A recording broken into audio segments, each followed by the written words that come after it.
మానవ రూపం కోసం జరిగిన పరిణామాలెన్నో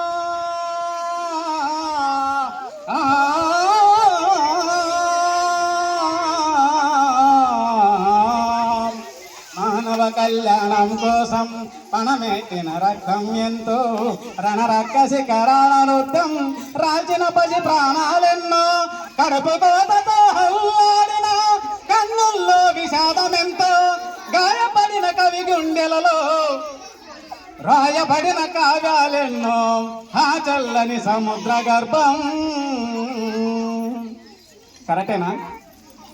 భారతదేశంలో 80 సంవత్సరాల క్రితం 1947 సంవత్సరాల కంటే పూర్వం భారతదేశం బ్రిటిష్ పరిపాలన ఆధీనంలో ఉన్నప్పుడు భారతీయులు, భారతీయ జవాన్లు, భారతీయ రైతులు, భారతదేశంలో నివసిస్తున్న ప్రతి ఒక్కరు కూడా ఆ రోజు ప్రాణార్పణ చేసి ఎంతో మంది జాతీయ నాయకులు ఈ రోజు మనం గుర్తుపెట్టుకుంటున్నా.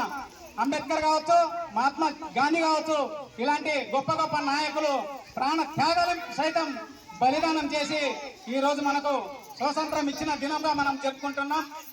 కాబట్టి ఈ విషయాన్ని ప్రతి ఒక్కరు కూడా తెలుసుకోవాలి. నెక్స్ట్ మన జనరేషన్